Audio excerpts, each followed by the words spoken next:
doing this again.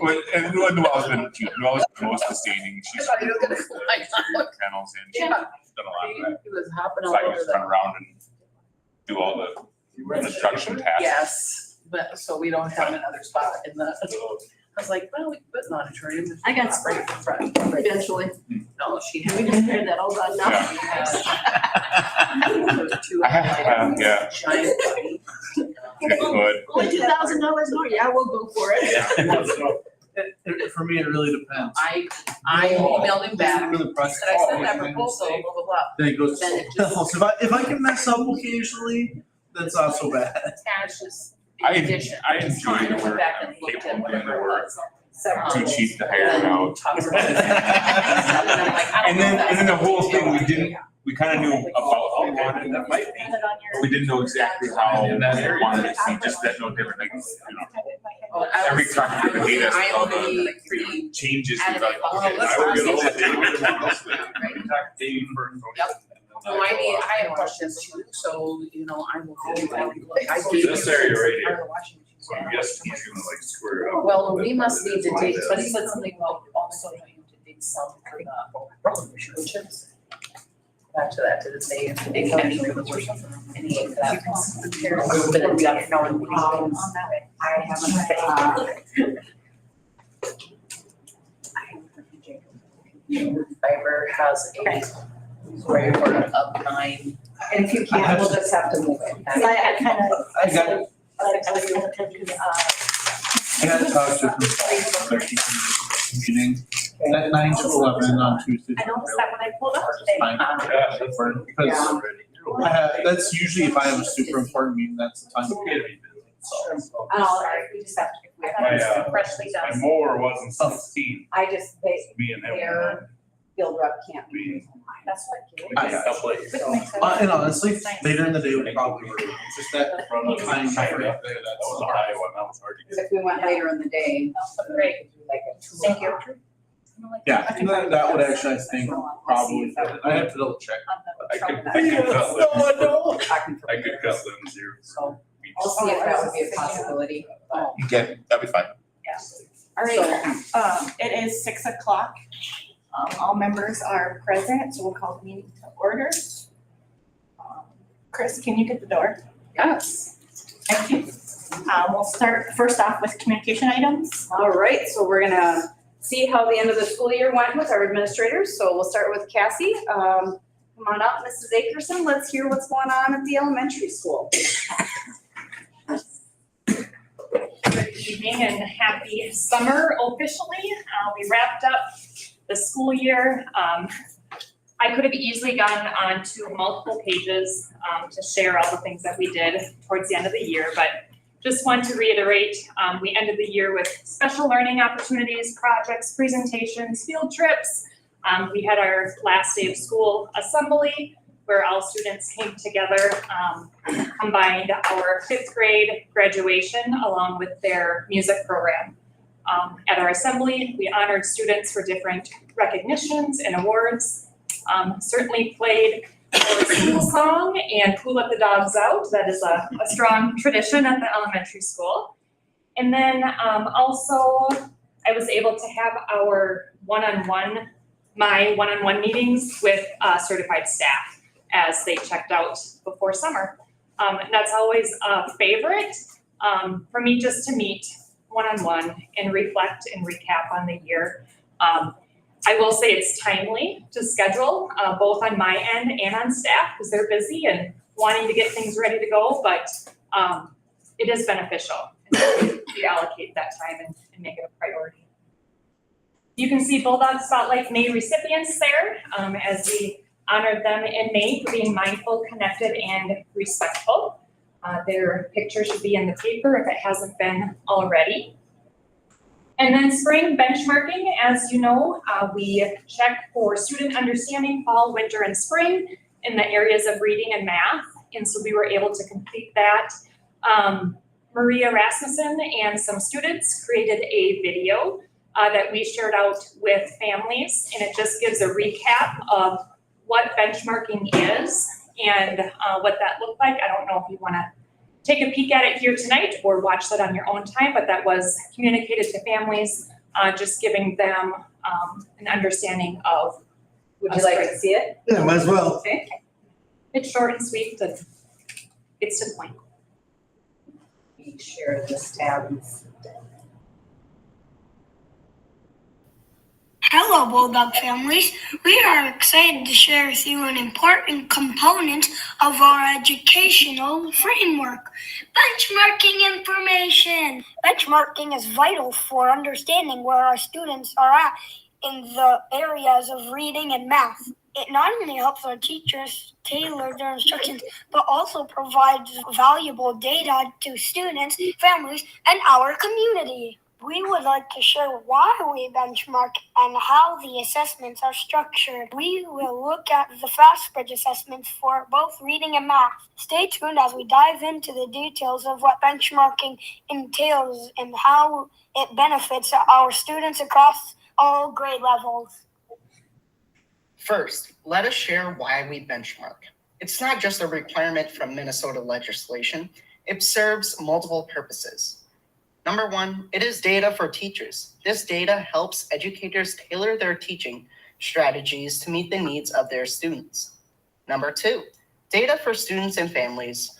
It provides insights into student progress, helping families understand where their child stands. Number three, data for our community. It engages the community in the academic growth of our students. Now, let's talk about what benchmarking is.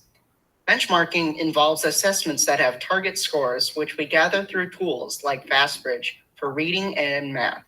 Importantly, we conduct these assessments in fall, winter, and spring to track growth and areas needing improvement. As we look ahead, we'll examine the specific assessments used for each grade level, focusing on how they contribute to achieving our spring benchmark goals. This is a vital part of our strategy to ensure every student meets their potential. As we dive into FastBridge assessments, let's start by understanding what these entail for our younger students, like in kindergarten and first grade.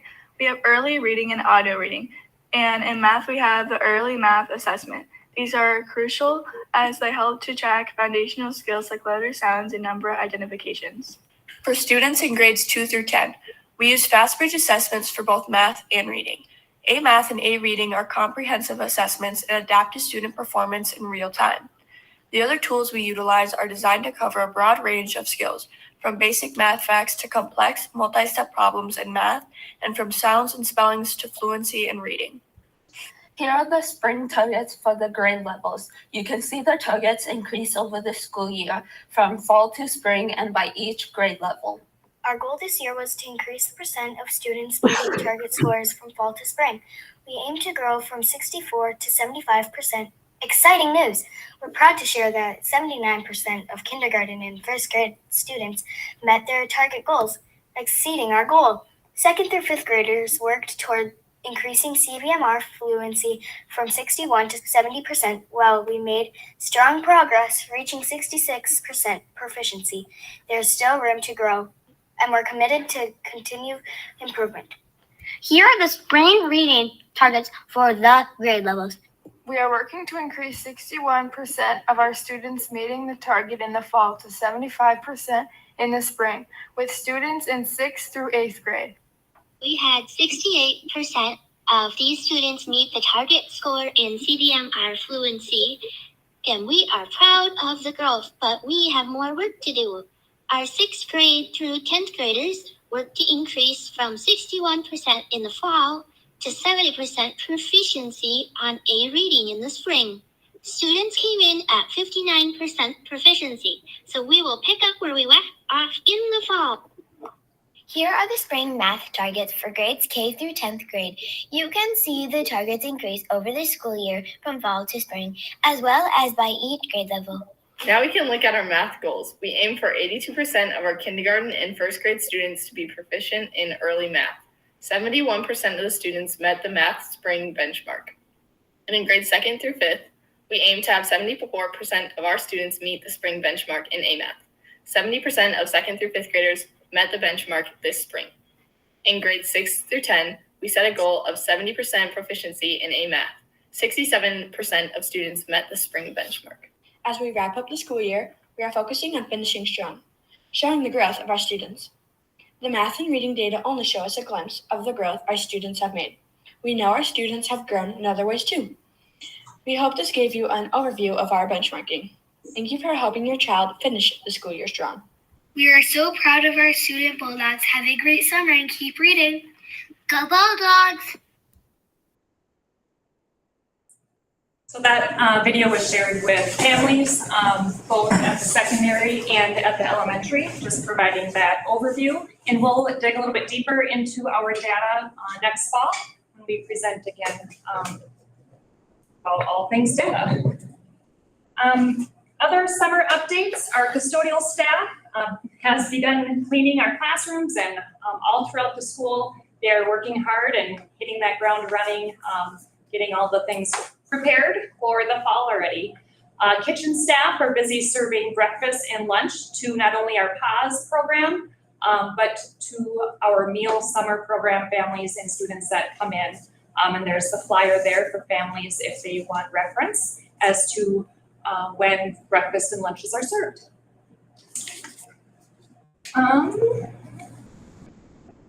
Then I just wanted to take the opportunity to give the board and community an update of our School of Excellence application process. Last fall, the elementary embarked on this opportunity to apply for the School of Excellence, which is kind of ran through the Minnesota Elementary School Principals Association. And if you want to click on that link, a one-pager kind of describing what the School of Excellence application looks like. And it's for all elementary schools, focusing on the 6 standards at the top. Learning-centered, diverse communities, 21st century learners, quality instruction, knowledge and data, and community engagement. And on the left-hand side, I laid out the process that we participated in with those 5 steps. And if you recall, in the fall, we sent out stakeholder surveys to engage various stakeholder groups in responding to those 6 standard areas. Once we received that information, we did a data analysis and review, looking at what our survey said, and you can see that on the right-hand side. Of the 6 standards, there were 27 substrands, and you can see our green substrands that were higher, and then we looked at our 3 lowest substrands, and those are the ones that we focused on in writing action plans for, taking the data and how are we going to respond to that. I provided the strengths in the areas of growth, so those green bars and the red bars on the graph, so you can take a look at those. Calling out the 5E for our area of growth, make results transparent to the entire school community. That's what we're doing with that benchmarking video, taking those action steps right away and making those quick wins so that way our community is more aware of how we are doing as a school, but also as a district. And then 6D was one that I know we've talked about here at board meetings, market the school's distinctive learning environment and results. And so how do we tell our Paynesville Bulldog story at the district level and at each site level? So those are our strengths and areas of growth. On the right-hand side, I put in presentation slides for you and the community to review. With the application process for each substrand, and again, there's 27, we had to write a narrative for all 27. And so it was just under about 90 pages. So that's all linked in there. If you are if you learn best by reading narratives, that's in there. This slideshow is in there if you learn best by bulleted items. So kind of whatever your preference is, if you want to look at those. But all of that information is there for those that would like to review that. And again, I just want to reiterate the School of Excellence process and award. It's not an award that you get, you receive, and you're done. It really focuses on the journey of and towards excellence and that continual process of transformation. And how do we continue to grow and learn with the things that we have in place? And so with that, I'd like to just say thank you to the staff and people that were involved along the way. That was a big lift throughout the school year to get that submitted by June 1st. So that was submitted, and we're waiting to hear back from MESPA, Minnesota Elementary Principals Association. How long does that usually take? The timeline was this summer. They review all the applicants, and then they get back to us if there's clarification needed. And then fall, they follow up with further communication. And then, in closing, I just want to say a sincere thank you to the board, to staff, to students for giving me the opportunity again to serve as Paynesville Area Elementary School principal. As I reflect on my third year, it's gone by fast, and I am surrounded by such great people, community members, board, staff, and students. We have such a great community that is building a strong school district, and so thank you for allowing me to serve in this capacity. Questions or comments? I was just wondering how many kids you're having participate in the free meals? Yeah, so it varies day to day weather also, depending.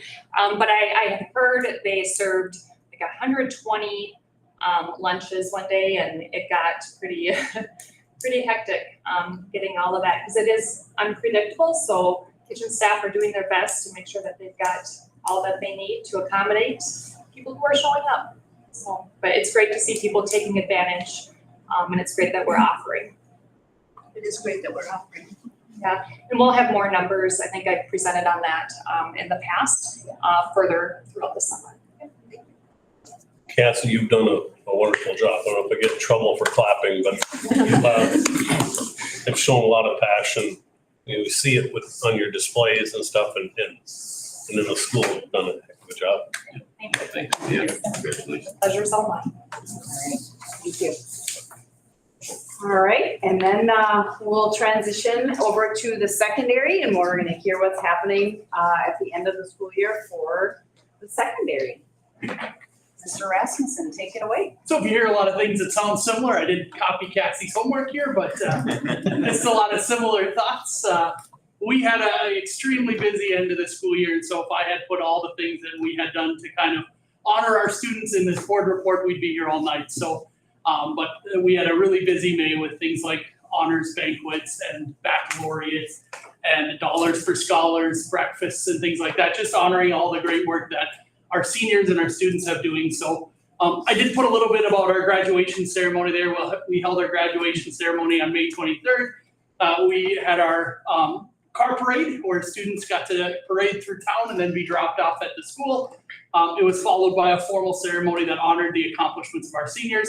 It was a meaningful send-off to our graduates, and I just want to extend a lot of appreciation for anybody who helped contribute and helped set up and help prepare for the evening. It was a great way to send off our seniors and to honor them for their great work here. So, and thank you for board members for being a part of that and being there to greet parents and stuff.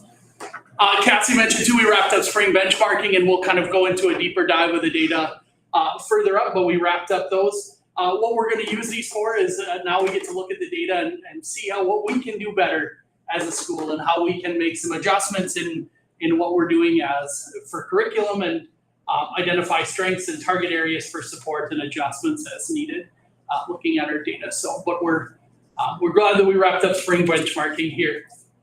Looking forward to summer. This building does not stay empty long. I was pretty surprised the other day. I walked just down to the pack and I walked past volleyball was in full swing. We had about 50 kids in the gym with volleyball, and then I walked down and wrestling had a camp, and there were 2 basketball camps going on. So the building was packed with people. So it's fun to see a building that's, we don't shut down and close our doors. We're pretty active and alive this summer. So it's just fun to see. The custodians too, I am always amazed. The students have barely left the building. And if you walk down the middle school hall, all the classes are out in the hallway and they're already hard at work prepping for the beginning of the school year. So it's fun to see. We're in full swing, summer swing here. And we're doing some planning for the upcoming school year and making sure things are prepared. I do want to give a big thank you to our Arts Council. The Arts Council brought a group of volunteers together to come and rehab the stage. So the stage gets beat up with moving chairs and stuff, and the plywood gets chipped. And so they came in, and a group of volunteers came in and filled all the cracks and repainted the stage and really took some time refurbishing our stage. So I just wanted to make sure I said thank you to our Arts Council. And a further thank for myself as I reflect on my end of the year here. This is my first year as a principal, and so I'm really thankful and grateful that I get to serve in this role. It's been an honor to serve Paynesville community and work alongside such dedicated staff and great students and such a wonderful community. So I appreciate the support that everybody has shown me, and I look forward to building on the progress that we've made in the secondary. So thank you for everything. Thank you, Jesse. All right. So let's move on to community ed. So Chris, if you want to come on up and let us know what's happening in our world of community education.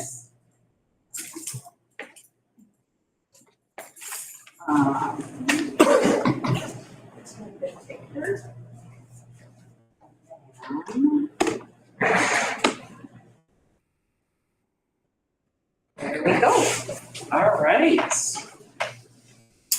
Well, school got out and we turned and burned, and we just started right away with getting ready for summer. So we had staff in on the day after school was out and working in our pause program, cleaning and organizing and getting ready for kids to come in because we started on June 2nd. So we just hopped right in to get going for our summer. So June 2nd kicked off a lot of our programs. We had all of our summer rec was going. Some started earlier, but all of it is going now. Pre-K soccer, T-ball, rookie ball, travel softball, travel baseball. We'll have track and field next week. The summer camps, basketball, volleyball. Those are going right now as well. That little group picture there, we have 24 preschoolers in our soccer program. I had to hire 2 more coaches because there was a ton of them. So that is just a little picture of them with their t-shirts. On the first day, it was rainy, so we did it in the pack, which was probably a good thing. It was a little more contained. When they get outside, they just keep looking at the playground. When do we get to go over there? Sometimes indoors, that's not a bad plan. Summer pause started on the 2nd. We have 108 kids registered. We're getting about 70 kids a day. We had our first field trip. This is to the historical museum. We did it last summer as well, and they took us through a series of stations. The kids learned about, the one-room schoolhouse. The one far on the left they're putting out fires, so they had to fill up bucket brigades. Yeah, so those aren't orange cones; those are little fake fires. So they throw water at them and they tip over, and so that's a fan favorite. Another one is I don't have a picture of it, but they play Annie Annie Over. It's definitely a fan favorite. They love that game. Today in the auditorium, we had a first of a series of just some free events that the Great Rivers Library and Community Ed, we just really tried to do some collaboration in our programming. So Community Ed sponsored this one. This is the Wildlife Safari. It's called Sustainable Safari Wildlife Show. She had 5 animals. We had I probably think we had 200 people. We brought almost 80 people over from pause, but it's filled with a bunch of other people. They're back up on the 2nd level. So she brought a couple. I don't know what the first thing was. It was really small, but she brought that little alligator. He's right there. He's a baby. Thank goodness. And then this rabbit's like 15 pounds, it was giant. And then while she was talking, that kangaroo was looking at me and then trying to get out of the bag. And I'm like, stay. So then finally that kangaroo got to get out and she talked about it and then she put it on the floor for it to move around and the kids were just, loved it. So it was fun. It was a fun event. So we have more fun up and coming things that are going to be at the auditorium for the summer. So I'll report more in July. Our playground, we are starting our build on the 23rd. So it's kind of a lot of pressure right now. We're trying to finalize our volunteer lists. We have to get some details. Ken has to get some prep work details. So I'm working real hard to make sure that we are lined up and ready to go for that startup build. So exciting. And Are you gonna send out an email as far as like equipment needed? What do you want? You just need bodies? well, Or do you that's need part of what tools? that's what I'm getting a little conference call with the builders. There is a list of, we do need to have tools, and so I'm just gonna make some checklists, connect with Ken and see, do we have this or do we need to ask people to bring things? Could So, we be on the list for that so that we know if something we should bring? Yes, once we know. the board, the board. Yeah, I guess I planned on, Okay, yeah, absolutely. I guess we just, so we know what we gotta bring. Yeah, absolutely. That's part of, I'm trying to pull that all together so that when volunteers walk in, that we either A, have the material or have all the tools available, or B, there's a group of people bringing some of the materials. I gotta apologize, I got one last question. Yeah, We got 108 registered. How's that compared to previous years? Has that about the same. gone up? It's about the same. It runs into that, just over 100 kids, and yeah, it's about the same. So then the next thing, we have our update from our rural childcare initiative. We had our planning meeting on the 15th. We have broken it into groups. We are planning for 2 big events. There's a childcare provider appreciation and then a town hall meeting. And also there'll be a survey. The survey will go out to community members. It'll be in businesses. It'll be in saturated throughout the community to find out, to get, childcare needs and find out feedback and find out what are some problems, some barriers, and then maybe some solutions to get all of that data. And then that will be brought to our town hall meeting to discuss, here's what we found in our survey, and to bring stakeholders in to talk about brainstorm some possible solutions. And then from that point, the committee will write some goals and try to make some, steps forward in trying to give some solutions to our childcare issues. So more to come on that. Like Mr. Rasmussen said, we are busy. Summer camps are going on right now. June is busy. Summer camps, we have day 1 training, summer rec classes. There's this Paynesville pageant. We'll be using our auditorium. We have breakdown sport tournament next week. Then we also have a community theater performance of Pride and Prejudice. So we have that end of the building is busy. Also, Jesse mentioned that the Arts Council came in and they painted the floor.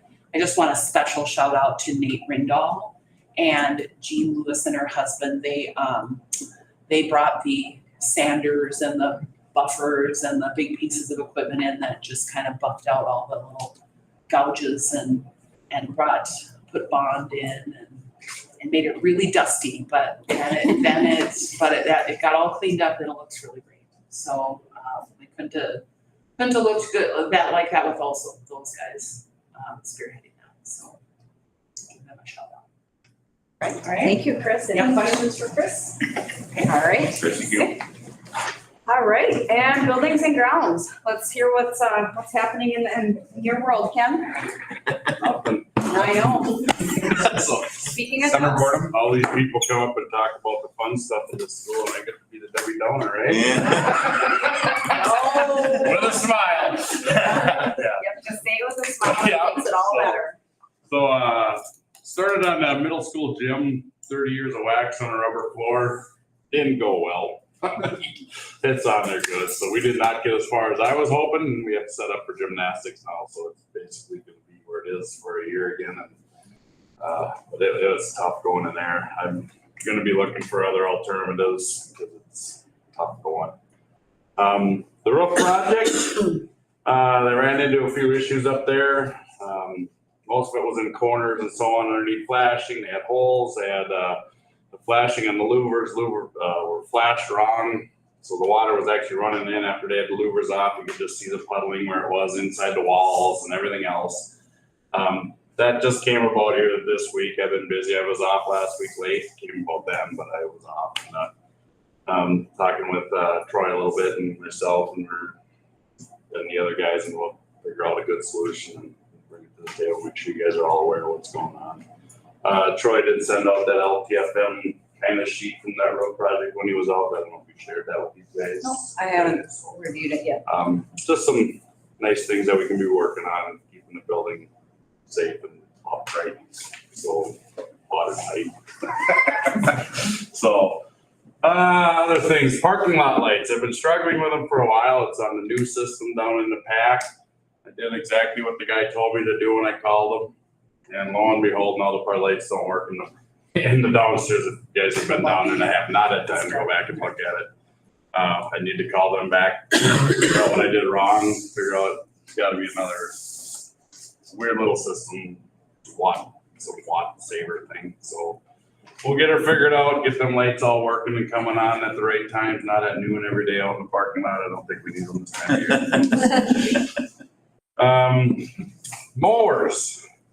So I had 2 mowers break down here in the last 2 weeks. I did get the parts for the grasshopper and got that one up and rolling today. Finally, again, the John Deere, we busted the main shaft to the rear end. The knuckle went off and took out some oil lines and everything. I looked at it and I'm like, I do not have time to deal with this. So I did take it to John Deere. They're saying $2,000 to fix it. So I don't, it's got 2,700 hours on it. How old is it? What year is it?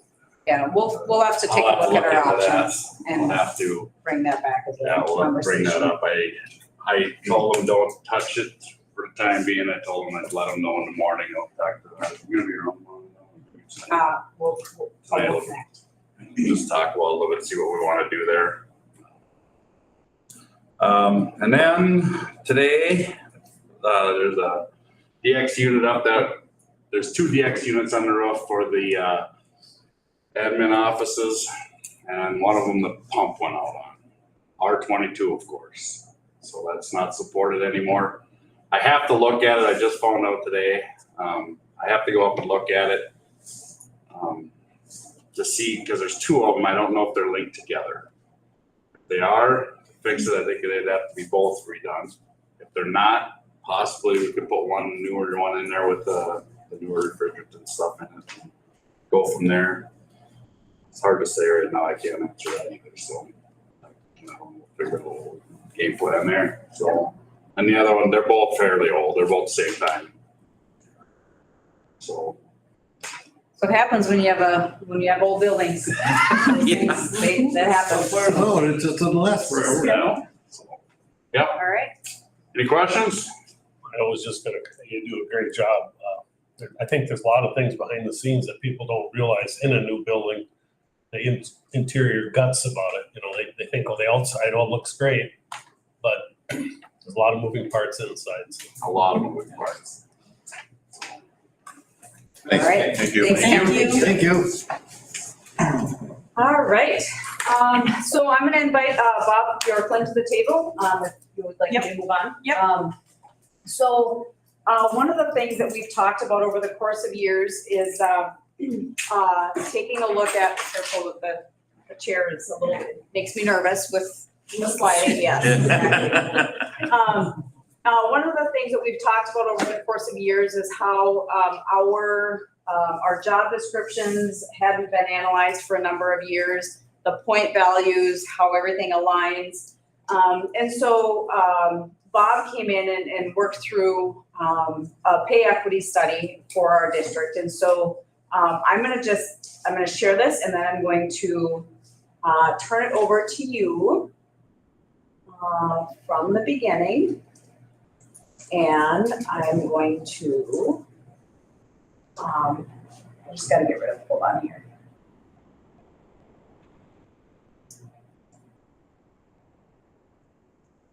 I don't remember, just give me a second, I gotta figure out which one it is, because I don't remember.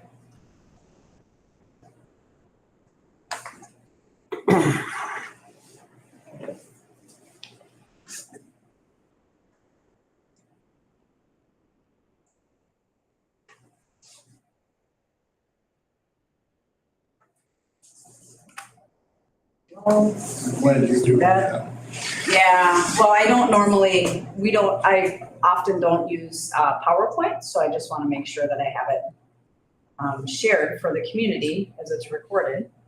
And so I'm going to share my entire screen.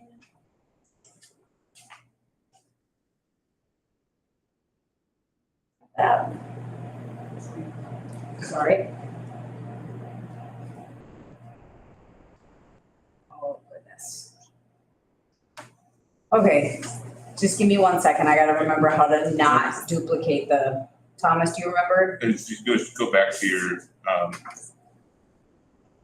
just share entire screen one. Screen.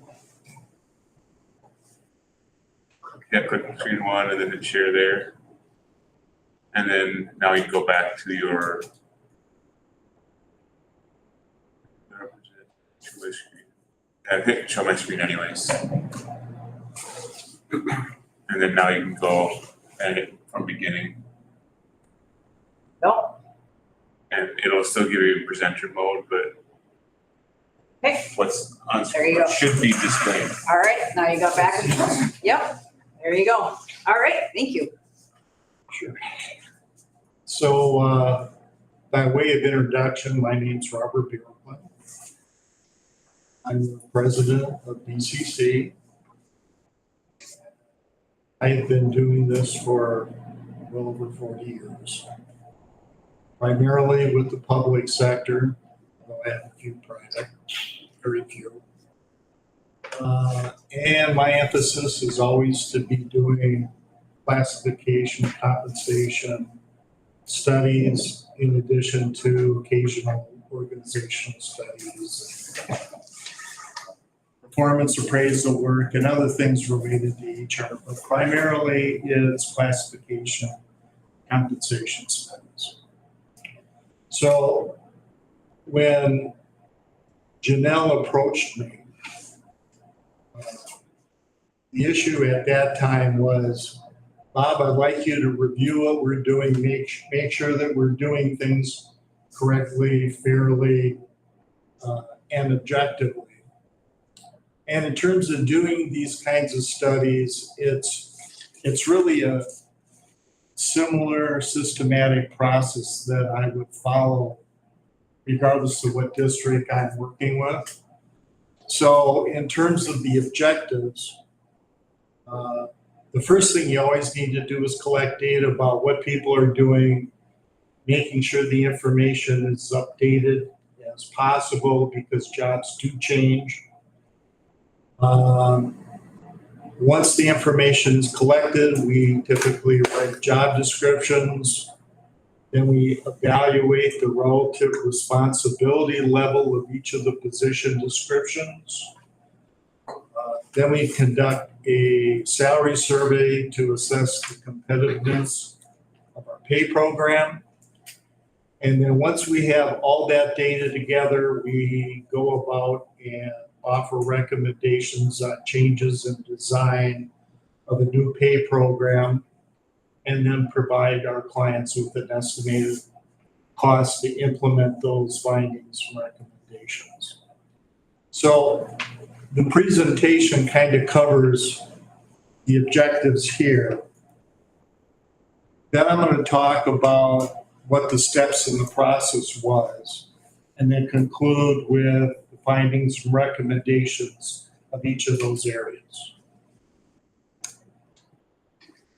So in terms of collecting job information, we put together a position description questionnaire that Janelle passed out and her staff passed out to employees to complete, to gather as accurate, up-to-date information that we could get.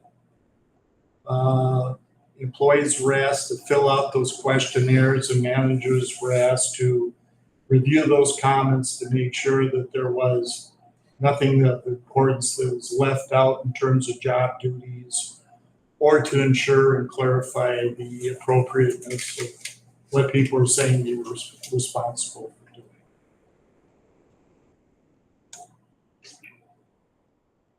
One of the problems that I ran into is that for one reason or another, a significant number of employees did not complete the position description questionnaires. And while that is kind of common, the problem I ran into is that a number of the positions in the district, I had no information on whatsoever. I didn't even have one person that filled out a questionnaire for that job type. So I was really forced to use your existing job descriptions that I had and then relied on the questionnaires for the remaining of the jobs. I'm gonna ask some questions here because I figured. That's fine. Drop. That's fine. When you say a significant number of employees did not complete or return the questionnaire, Yes. 50%, 25%? I would say probably half of your current position titles, I didn't have at least one employee questionnaire for. Oh, That was disappointing. yeah, that's pretty embarrassing. But again, you can't make people fill out Unless you questionnaires. Although what I always tell people, this is an opportunity for you to explain what your job duties are, what's changed in your job over the number of years. And there's always a suspicion on the part of employees that there's a hidden agenda associated with these studies. And I tell people that the worst that can possibly happen as a result of participating in the study is what? You get a pay raise. Nothing at all. That's the worst that can happen. We're not going to cut people's pay. We're not going to eliminate job titles. We're not going to reduce our workforce. That is not the intent of the study. But, you know, we deal with what we can deal with. So have you had that happen in other schools? Because I question the reliability of a study if the people didn't respond. Well, I'm assuming employees that didn't fill it out felt that the current job description described what they do. Oh. And if they felt that the job description didn't describe what they do, they would have taken the time to fill out the questionnaire. So for your information, you just took all that we had. For half of them, when it comes to assessing the relative responsibility of the job. The other piece to remember is that all of those descriptions, even if they were old, were reviewed by the supervisors. So it wasn't just a disengagement. So if we had the old ones, the supervisors provided opportunity to say, these are the things that have changed or not changed. So even if the individual didn't provide the survey, there was analysis of whether it was accurate or not. And what I find disappointing mostly about this is usually at the conclusion of a study like this here, people say, well, I'm not sure that is accurate. I'm not sure that my duties were reviewed as I would like them to be reviewed. And my response to that is, well, then you should have filled out the questionnaire. Okay. But I do want to just add, all of this information has gone back to employees through supervisors. So it's not, everything has been passed back through the units and with their union stewards and with the representatives. So it's not people, it's not that they haven't had an opportunity. They may have chosen not to participate. So. But obviously, because you knew what to do, we're not the only ones that happened to. Right. The only school. Correct. And then as I typically gather the information, I usually find that your current job descriptions, not just here, but everywhere I go to, there's about 10 different formats. There's no consistency in the job description. So I tried to format and provide a standardized format for everyone. So I hope that after this is all done, that format just keeps going, and anytime there's a new job, that same format is used to ensure consistency in our approach.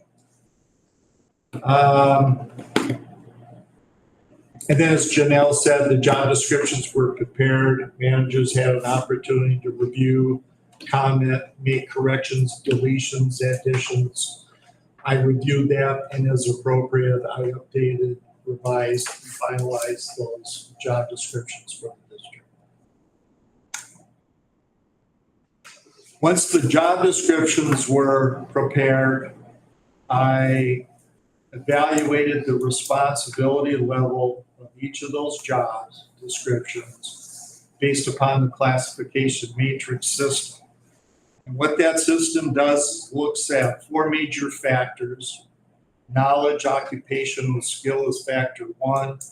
Supervisory authority is 2. Public relations is 3. And working conditions is factor 4. The reason it's called classification matrix system is that each of those factors are divided into 2 sub-factors that form a matrix that allows me to come up with a point score given both sub-factors for each of the 4 factors, okay? The ratings were summarized, reviewed with the superintendent. I think we did make 1 or 2 changes. Those ratings were finalized, and what this does is create that internal pay equity that's required by the Minnesota Pay Equity Act. It requires all public jurisdictions to assess the responsibility level of all of its jobs and report to the state every 3 years. By the way, you just recently did that. I don't know if you got a notice of passing, but I'm sure you will. We did, and when all this was happening in tandem, Bob provided input on our report, so we were all in compliance. Yep. And then I took all my ratings from all the factors, sub-factors, put it in a spreadsheet, and then I hope that that spreadsheet will be updated whenever a new job is added, a job is deleted, or there's been a significant change that a rating may have changed. That just keeps your documentation. That was one of the things when I started the study, there was not really any documentation concerning why did this job have 300 points, this job have 136 points, what were the factors? And we are required to provide documentation and provide ongoing maintenance on our system as part of the Minnesota Pay Equity Act. And I don't know if that's been done, but I didn't see any formal documentation forms or anything that said this is how we arrived at 300 points for this job, for example. So now we have that.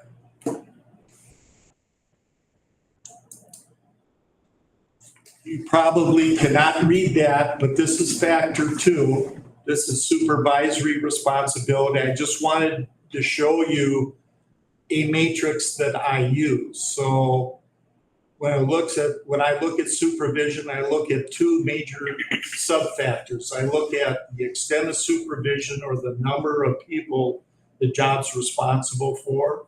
That's along the top axis. And on the side axis going down, it's the nature of supervision. You don't supervise, you're a lead worker, you have expert authority, you're a full supervisor, so on and so forth.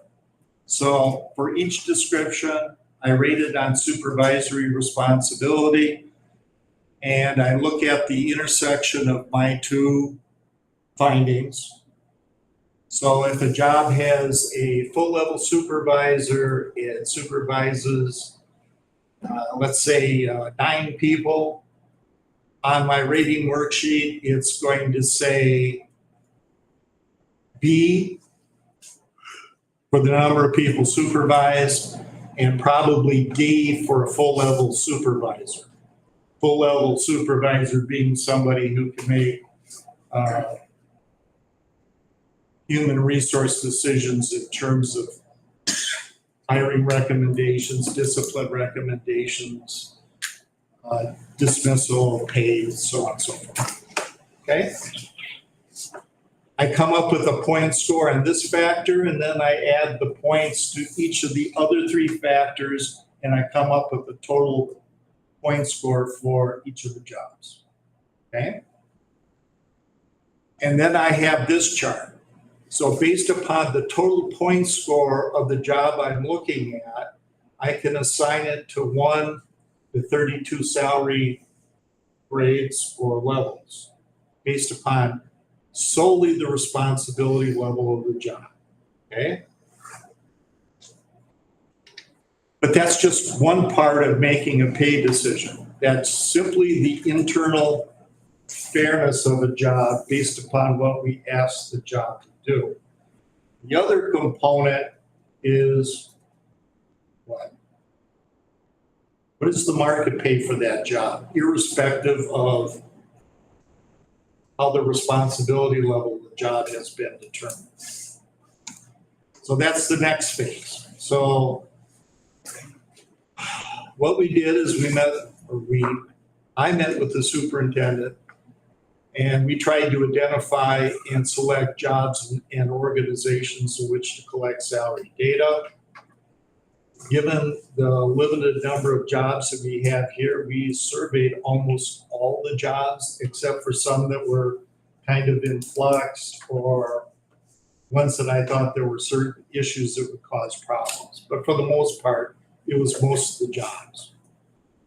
In terms of benchmark organizations, we typically always want to select those that have a similar geographic area, positions that or organizations that you have historically compared yourself to. And then we want to make sure that those organizations have jobs for the most part that are similar in terms of structure and duties to our jobs. Okay? So I compiled a salary survey questionnaire that briefly described the duties and qualifications of the jobs in the survey. That was emailed to each of the participants selected. Janelle and her staff did a great job in terms of calling everybody up and trying to wrestle information from them. We'll get into that in a little bit. The questionnaires came back to me.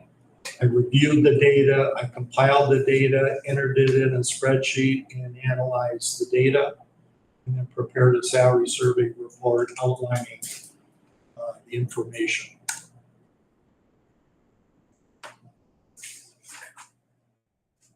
Then once you have the survey data and the job ratings, you have to then figure out, now that you have the information, how do you redesign, how do you update, how do you revise the salary ranges in such a manner as to be consistent, fair, and across all the jobs. And in Minnesota, one of the complicating factors, as I'm sure you're aware of, is the Minnesota Pay Equity Act, which basically tells us they don't care about the market. What they care about is paying jobs that have similar responsibility. That doesn't help you achieve your HR objectives which are to attract, retain, motivate, and keep your employees, okay? So what I try to do is blend the internal responsibility level. I tend to put more emphasis on that, but I also take into account the market data so that we can put ourselves in a competitive stance, given our financial ability within the marketplace. And then I did that and came up with an estimate of cost to implement that revised program. And I'm not sure you can see that, but here are all your jobs. And if you look on the right-hand side, it shows the salary grade level that I assigned each of the jobs to from top to bottom. If you want to look at that for a while, let me know when you want me to proceed. This went out in the board packet, so they've had it. They've had it. Yep, they've had it. All right. Yep, they've had it. So those were the list of positions that we gathered market data on. The one we didn't get any information on in terms of data was the community center supervisor. And then on the next page, it shows those organizations that supplied us with the survey questionnaire. And then I also showed you those organizations that we repeatedly asked for information on, but did not supply us information, which I was pretty disappointed. The participation rate was 53%. That's a little, no, I'd say most of the time it's around 75%. That's all the best schools too for comparing to us. And yeah, I heard Kimball, I don't know, how many times did we contact Kimball, Maple Lake, and Eden Valley, I reached out to. multiple times? Yeah. And again, they're supposed to provide that information. But you can only twist their arms, and what do you do? And then you run into a timing of how long do you sit and wait and to try to wrap up a process. So that was a little disappointing, but you know, I think we had enough information to make an analysis that is consistent. So if the act was in 1984, and I've been on the school board a fair amount of time. The Minnesota Pay Equity Act? Yep. Yep. I've never heard of this before. Does that mean that potentially those other schools are doing something to get through the system without having to be formal documents? I have to be somewhat political here. The state of Minnesota said you don't have to hire a consultant. Here's what we did, simply take the points for our jobs and use it in your district. But they only did it for state jobs. I mean, it really isn't. So basically, there was a way for them to do it without a true analysis of their district to satisfy the state. And it's a totally inappropriate because they said it has to be a bona fide job evaluation system. I gotcha. I mean, well, I suspect we might have been doing that. Well, I think you did, but what probably happened, and Janelle, you probably know better than me, but my guess is that a couple of people got together and said, here's the pay, here are the points. No, so That's not what happened? back in, early in Bob's era, he brought in a consultant to do the Hayes system. Okay. Okay? In this district? Yes, but that was 15 years Yeah, ago. that's when we first started. Okay, so that's how, and what we had, we had added job descriptions that never had not been aligned within that old system. So we had documents from 2008, 2000, and some of the job descriptions that we provided that we didn't have were from that era. And the Hayes system is the state system. I got you. That's what they use. So I there's, got you. so it had been, we hadn't touched this for a number of years. And that was the system that Bob had trained on, but all the people were gone. Well, you alluded earlier that you're trying to set it up so we stay with the system. Yes. So it's maybe they had a consultant at some point in time and tried to stay with the system, and now we're back to where they started from. They might have wanted to stay in the system, but they didn't give you any documentation. Gotcha. Interesting. So one of the Because they other- were the schools our size. One of the next pieces is that Bob also then will provide training to myself, business manager, and our payroll person. That we, anytime that there's a change, it comes in and it's evaluated through this system. It surprises me that, I know Bob did the Hayes system because I remember him doing it, but I was pretty new to the board and I really didn't understand what it was all about. Yep. But I remember him doing that. But it surprises me that we still had some jobs here that didn't have a job description. You know, I would assume for that system to work, there had to be a job description for every job. You would think so. So, confusing, but it was more confusing back then. Well, it's still not, I mean, there's still a lot of moving parts, but. So the findings.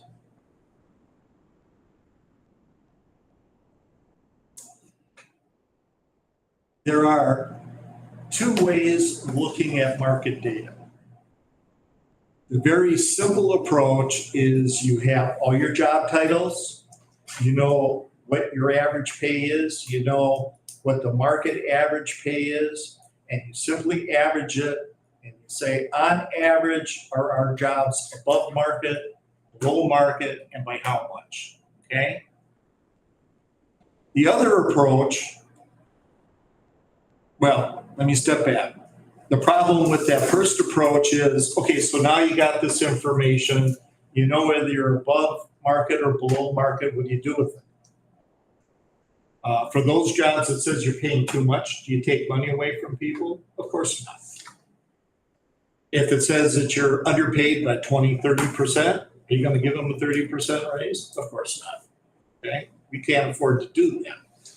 So the approach in terms of designing a new pay program is taking all that market data, survey data, and generating a pay line that best describes what the market is based upon average pay, generating a statistical pay line that looks at your average pay, and then comparing those two pay lines and say, on average, what is the difference in pay between those two lines? And that's what that graph shows us right there. You advance to the next one. Okay? Does it cause discrepancies? Like, we're a small school. Yep. So a lot of times we have people that wear more than one hat. So their job description might be one thing, but they actually do their job on behalf of another or even two jobs. And that's what I said early on where it said mixed classifications. What you do, you have two approaches that you can follow when you have a mixed class. You can say when you do this job, you get paid that. Do this job, you get paid that. Do this job, you get paid that. To some extent, I think that's the fairest, but it's an administrative nightmare to track all that, okay? The other approach is say, what's the highest level that you're asked to perform, given those 3 different jobs or 4 different jobs, and then base the pay on that accordingly. Point being taken was Amanda was doing a lot more than what she was really actually, and you'll know, what her job yeah. description was, so we changed her job description. Correct. Yep. To compensate for what she's actually been doing. Right. So. And in smaller Does that skew this districts, graph is what I'm wondering. what's that? Does that skew this graph? I think in that particular instance, that was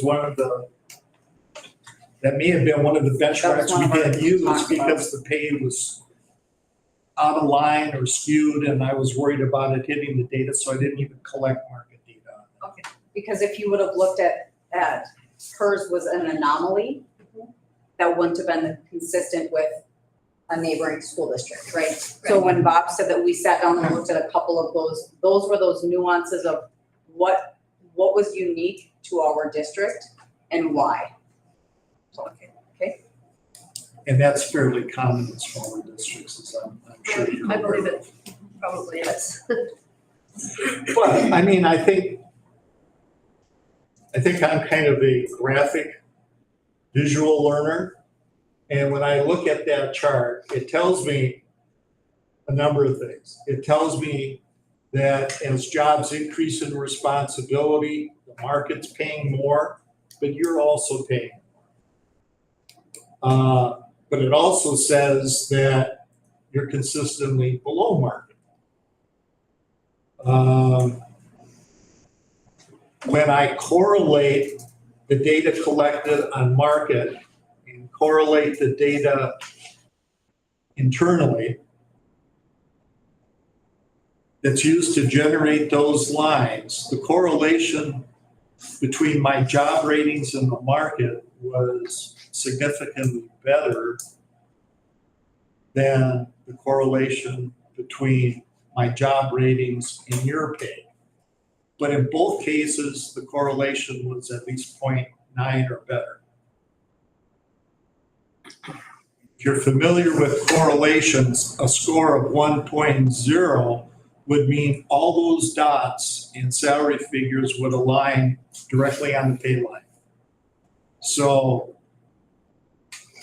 I think those correlations were pretty impressive. But it also says you've been keeping up and doing a fairly good job with respect to pay for responsibility level. But as you can tell, I mean, there's outliers. There are always outliers, overpaid, underpaid situations. So when we looked on a job-by-job basis, that first approach that I said, that produces an outcome which shows us that on average we're about 6% below market, okay? The graph that I showed you, the difference between those two pay lines was also about 6%.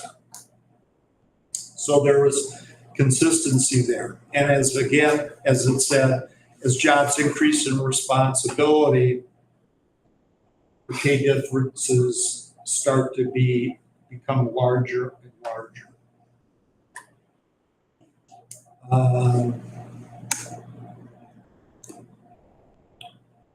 Again, one of the issues that I always run into when I revise and change or update pay structures is fighting the teacher salary schedule, lanes, steps, and so on.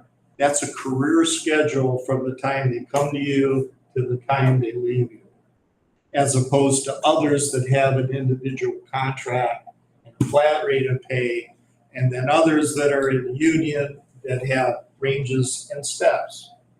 And trying to make sense of that and bring it all together in a consistent and fair manner is always a challenge. So what I propose to Janelle and propose to the district is that you handle teacher negotiations basically the same way you always have handled negotiations, with the idea that the teacher schedule, I think it comes on a couple pages later, you were about 6% below the maximum, but pretty close to the minimum of the market rate. It wasn't quite 6%, but the starting was closer. The starting we're on point, where we're a little bit off is at the top end of the Yeah. schedule. More of a problem at the maximum top end, top step. So what I did was create a salary schedule based upon the midpoint of the market trend line as the midpoint of the new structure. And then I built minimums and maximums around that midpoint. And then created 9 steps for everyone, excluding the superintendent, which I'm assuming you want to make the decision on paying for the superintendent. Okay? However, whether people are on an individual contract or not, I would still recommend that you create salary range minimums and maximums, because when you submit your data to the state of Minnesota for pay equity, they don't care average rate of pay or the individual pay of people. They look at the maximum. So if you make decisions based upon, here's what we want to pay, for example, the secondary principal, that's not a range. That's what we're paying the person. And it works against you, okay? It's much better to have a salary range minimum and maximum, and you can still have your individual contracts, but use that minimum and maximum as a guide for your decision making, okay? And board members, I think that's one of the pieces that we've not had a structured context of looking at the average market range of a minimum to a maximum. We've had, and I know we've talked about, and Bob, many of these are negotiated contracts. So I want to be really clear. This is not saying that these contracts are not being negotiated. That is, I want to be really clear. That's not what's happening here. What this is this is a guideline of on the market, with the market data, this would be your range of a minimum to a maximum that should guide the discussion points. So I just want to be really clear. From the people that turned the survey in, not including a whole bunch of the small schools. So your minimum maximum is based upon those people that turned the survey in, but when we saw the list, we have a lot of small districts you don't have in there. So you could have this, and it could be here and there had they participated.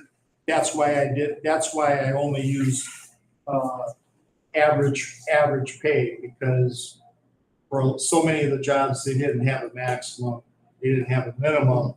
My option was to say current rate of pay is both the minimum, midpoint, and maximum for the analysis. So I just use the market average for designing and analyzing the market data. But we still didn't use data from the schools that didn't participate. Nope. Correct. Okay. Like I said, that was unfortunate. Yeah, it is. So what I did was take each of the jobs, I took their job ratings, I assigned them to salary ranges based upon the job ratings. So they got assigned to the pay range based upon their responsibility level, and the ranges themselves are based upon the market data. So that way I've blended both the internal responsibility and the market data to come up with a consistent and fair approach for making pay decisions. Okay.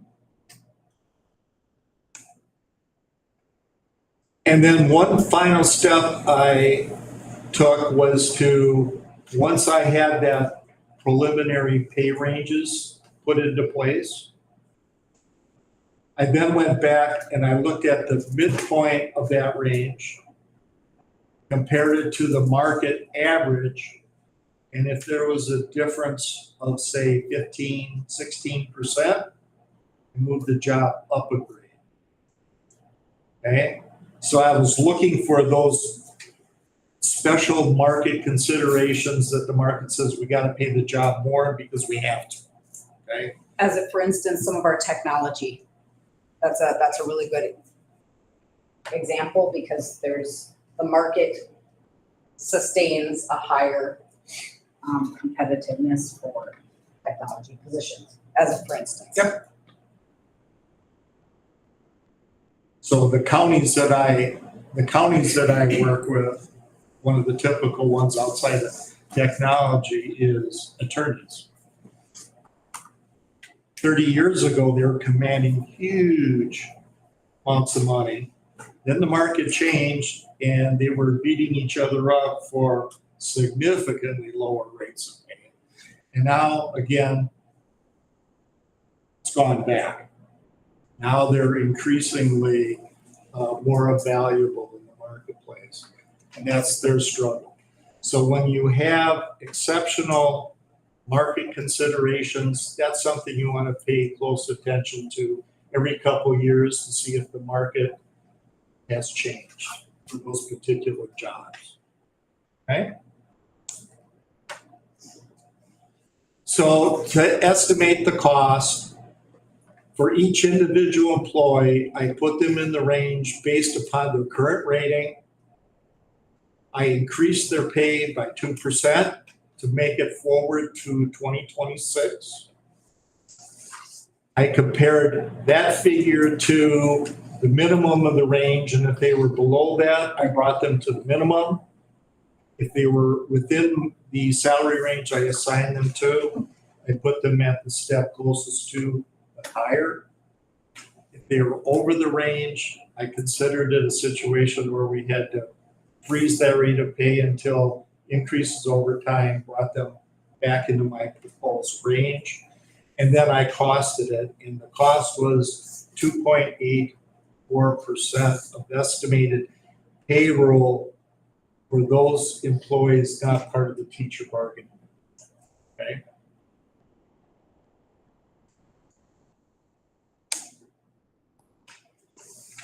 And then in terms of just ongoing maintenance is required by the law, you have to report your maximums and job ratings every 3 years to the state.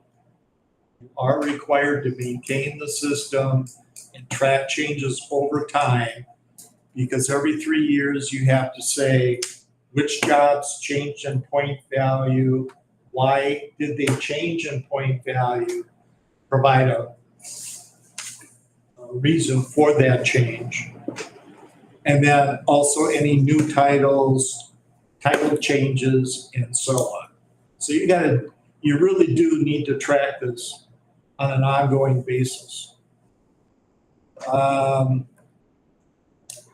And then I would recommend that you develop a systematic review process so that every job in the district has an opportunity to be reassessed for new duties, changes in job duties, and so on. That doesn't mean I have to be involved in that. It simply means that you need, generally, in my larger school districts like Duluth, Osseo, so on, we have like a 4 to 5 year system. We take it by job families. Each year we look at a job family. And for those jobs where there are changes, they usually send it to me because they don't want to deal with it, but they couldn't do it themselves. And then over the course of 4 years, all jobs have been evaluated. And then I usually recommend after 5, 6 years, you replicate the salary study just to make sure that you're still competitive in keeping track with your market.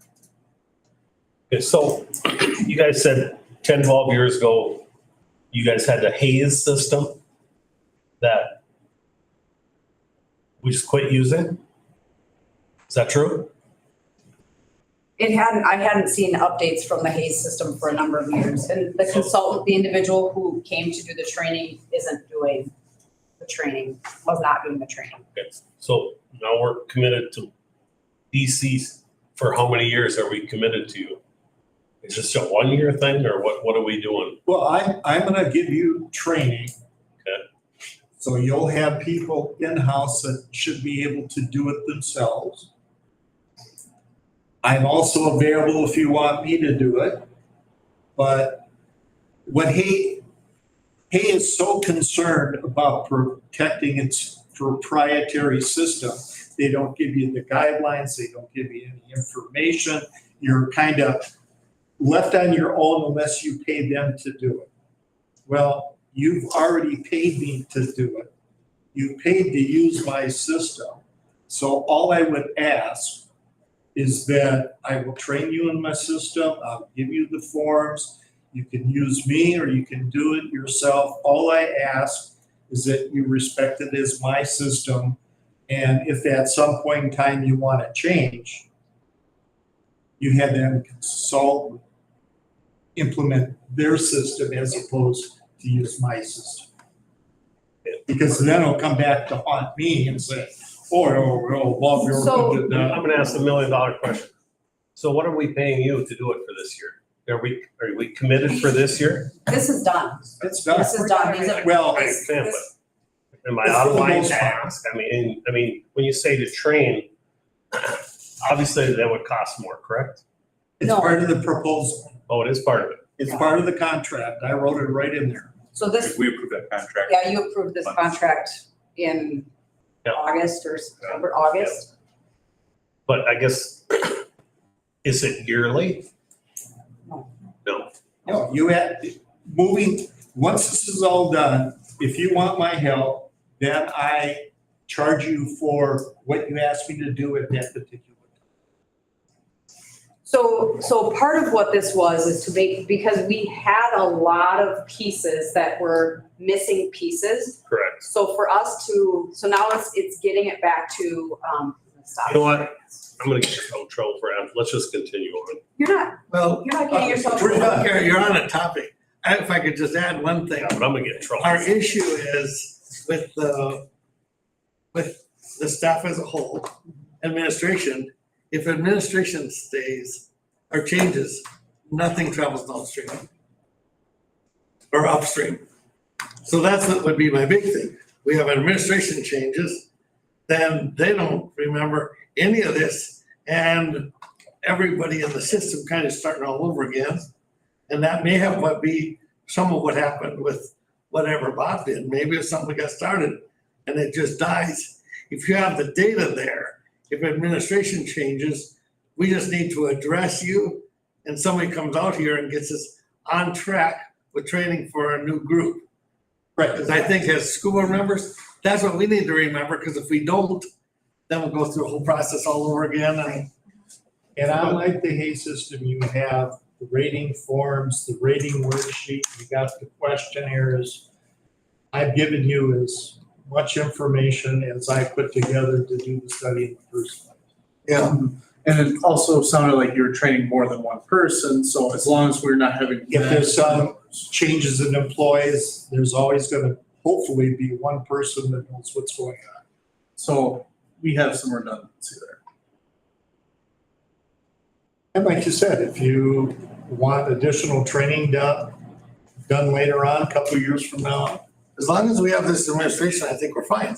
If it changes, that's where we get into what you're talking about, because it's dollars you're spending all over again on something that was there to begin with. You don't use it, you lose it. Yeah. and I see that happening again and again. 6, 7 years later, I'll do a study, I'll give them all the information, then they don't do anything with it. Okay, and then they let out a proposal and says, we're interested in hiring a consultant to look at this and look at that. I'm saying, why don't you just call me? I could do it for a couple of grand as opposed to spending 30 grand. Yeah. So, just as a point of reference, so the contract was approved in July of '24. And it's broken apart, so if we, for example, want to come back and have, job analysis are $70 to $160 per job analysis. So if we would have a new job description, we could, now this was the July cost, so I'm not gonna hold Bob, for 10 years, you pay $70 to do a job. That's not what I'm saying. but I'm Actually, just it's giving- $150 to read a new job. So that's kind of the point of the range, okay? So update all the job descriptions, 4,125. Okay? conduct the job evaluations, $2,300. So all of this was broken down on, so if there were things that he didn't need to do, there wasn't the cost. And when he needed to create a new job description, that was an additional cost, right? So there's, is that helpful, kind of as a point of reference for the dollars? So it would cost us to tweak something years down the road. I guess that's what concerns me when I hear about we did something, but it's like, well, we never used it. So, I mean, if we're gonna spend the money, we should be utilizing it. Absolutely. Correct. And I understand 2 years from, or 3 years from now, or 5 years from now, something's gotta update it. I totally understand we need to pay. Right. But I just, it's kind of baffling when I hear a program we had and then nobody knew what happened to it. I think you were on track where what happens is superintendent changes or the HR director changes and new person comes in and says, well, I didn't find anything. You know? But no, this gives us a good baseline. I totally understand the purpose of it. And the job descriptions are something you're not gonna lose in the first place. Yeah. But we actually never, I don't know that we ever had a 2 set of job descriptions. Yep, so attached in the agenda is the file folder that has all the job descriptions. And so these are, they're categorized by who's supervising whom. So you can kind of see, you know, or we'll just, principals, obviously the principals, these are all the individuals that are within their buildings, okay? And so as Bob talked about, you'll notice that the format is gonna be all the same. Our old job descriptions, you might remember, had percentages of time. Those became kind of, I think, ambiguous. Unnecessary. And it was, how do you, and I think staff got hung up on that because they didn't know how much time to allocate, right? So these are in, this is linked in to the agenda. These, as I mentioned, these have been shared out to the union stewards, to supervisors. And then our next steps would be, you'll see on the bottom, the next steps would be just the signature after today's date. Any other questions for Bob? I know it's a big process and there's a lot. But any other questions for him? So again. Well, let me, thank you. So again, I want to make sure that people, like, especially as we move into negotiations, this gives us a foundation to understand where we sit. And I don't want to for a second have people think that we're making decisions outside of the process, but this really is about giving us, as a district, we know where we sit in relation to others. I do think that your point is very valid. We have to take that into consideration. And then I will reach out yet again and find out, what does this look like for you? I would like to say just one more thing. Because I kind of assisted in terms of reporting to the state this last round for pay equity, you're in that precarious situation where you have a small number of male jobs. And if we were to lose 1, maybe 2 male jobs, we could be put at risk for compliance.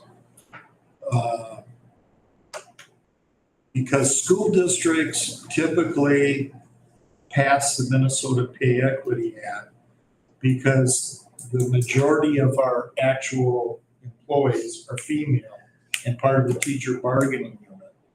The teacher bargaining unit with lanes and steps, I don't know what it is, 150% from minimum to maximum, generally puts them, when you see that pay line, over the top of the pay line, and that saves us from being out of compliance on the statistical analysis test.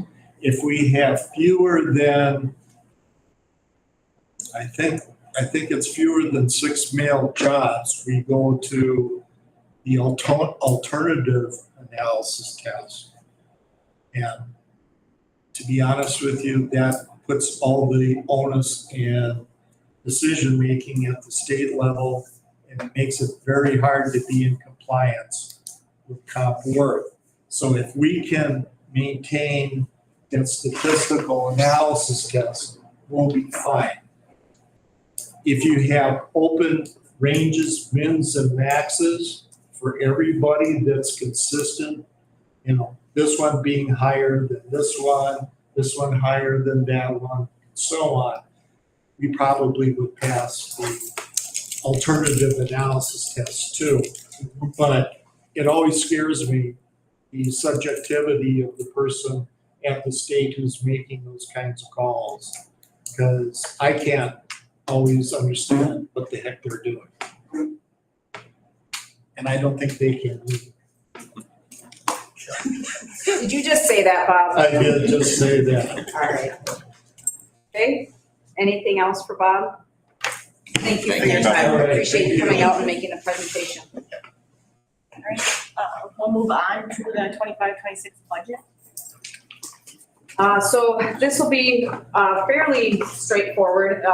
A number of these items we've talked about.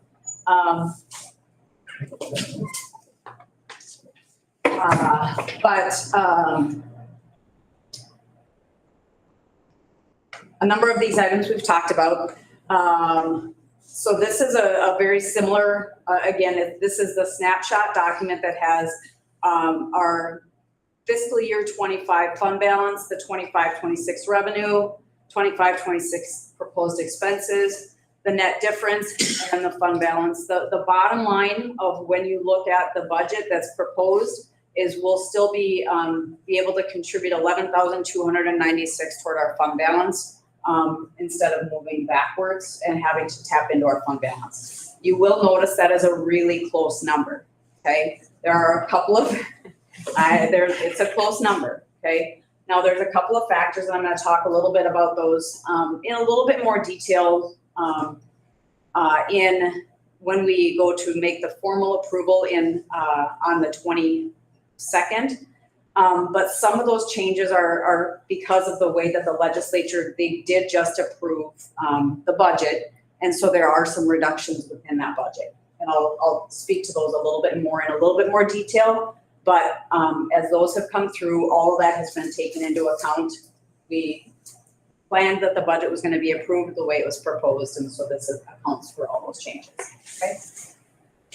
So some assumptions that were made, it does have the 2.74% increase on the formula. So again, that was an open discussion as a proposed reduction. We'll see in the future if that stays available to school districts, but right now we counted on it. You'll also see that we're planning on 898 ADMs instead of as opposed to 892 last year. Our Title I funding has remained stable. That was good news for us. And why that's such a big deal for me to watch is because at the federal level, we didn't know how that federal change was going to impact funding coming to the states. So at this point in time, that is stable. We do continue to bank on some cross-subsidy reduction aid, which currently it's about 50% of our cross-subsidy. So just as a reminder, what our cross-subsidy is what we are required to provide a consistent level of special education services. And we receive a prorated or a portion of our expenses back. When the rest of those expenses are coming out of the general fund, those are considered a cross-subsidy. The state of Minnesota has recognized that the federal government has not held up to their promise of funding for special education for years. And the state has allocated money to help offset for school districts. Currently, we're at about 50%. That also has been on the discussion block of potential reductions, but right now, we're banking on that to be about 50%. What's really difficult from a budget perspective, you will likely never see me tell you this is how much money we're going to get in special education revenue, because it is extremely volatile. And special education is a reimbursable expense. We have to spend the money up front, and then the year after we get a reimbursement. But it's also very dependent on the type of services that we have to provide. So it's really not, sometimes we have students that have, maybe they've had a medical need and they have a placement in a residential treatment facility. Or perhaps we have somebody who needs a higher level of mental health support, and so then that student might have a higher level of needs. Those are costs that we just can't bank on per se, but we get that reimbursement a couple of years down the road. Okay, yeah. This ADM, what does that mean? The ADM is your average daily membership. Okay. Thank you, I missed that acronym. Okay. So from an expenditures perspective, so we, and I've talked preliminarily about looking at step advancement to build in costs. So you're gonna see that there's a moderate assumption for steps, which is, there are some that are kind of using Bob's analogy, it's an average, right? There's some that are higher, there's some that are lower. It's really trying to take an average. This does include some workman's comp and property insurance increases. You're gonna see, just as a reminder, that our expenditure budget is about 77% salaries and benefits. We are in the business of students, and it is teachers and paraprofessionals and food service and custodians that are serving our kids. So that's the bulk of our expenses. You will see a transition into our business office, as we've talked about. Amanda's coming on as our business manager. Technology support, hiring on our assistant to support technology, and specifically with Leah. We are looking at increasing our early childhood, elementary special education needs. And we also talked about the possible ADSYS math position. So I have not posted that because the budget has not been approved, but our ADSYS application was approved the way it was written. So the board is able to move ahead with that teacher if they would like to. Some other assumptions that were made is that continuing everything with our food service the way it has been. One piece that I just wanted to call out, and we've been doing it this way, but I'm not sure that families remember this, but because all meals are free, any second meal that is a student eats, they are charged the adult price. So just as a reminder that's in there as well. We've talked about some using our capital funds for subscriptions, licenses. We've talked about our long-term facility maintenance projects. We have a lot of softball field planning happening, some track evaluation and restoration conversations happening, upkeep on fields throughout the district. Those are ongoing conversations. The one piece that is just, as you heard Ken talk about, those unknown variables. And if you think back to this last school year when we had to have the awnings in door 7 and the building envelope on door 7 and door 8 replaced, there are expenses that come up. So we do try to make sure that we're conservative in our budgeting so that we can take care of those emergency things as they come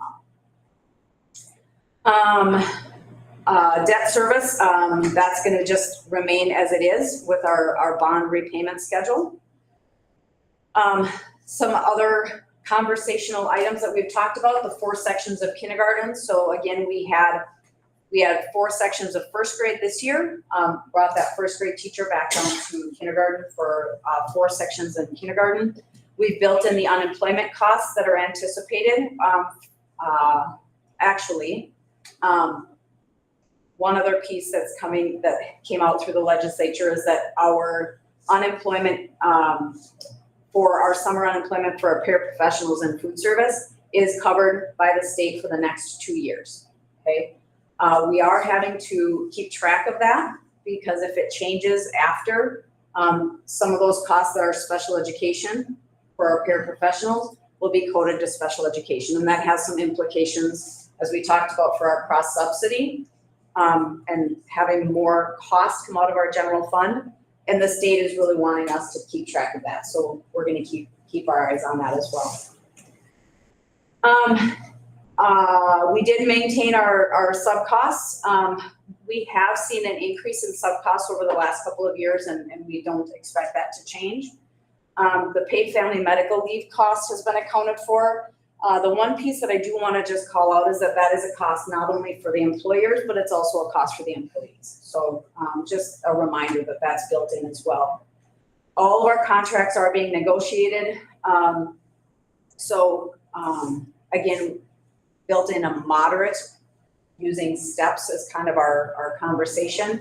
And then we've maintained a budget cycle for curriculum to make sure that we don't fall behind on that. So we are talking about our strategic plan review. We've talked about some multiple year planning for athletic fields, again, making sure that softball field and the track are moving forward. This is an area, the final bullet here is an area that I've given just some high level inkling to, but this was an area that our principals and myself were a little caught off guard because we are required to purchase a screener, which is called the CAPTI. I'm gonna have to just call it the CAPTI because I don't know that it even has a name. Does it have a name? I think it's just called the CAPTI, okay? I'm sure it's got something, but that's all, right?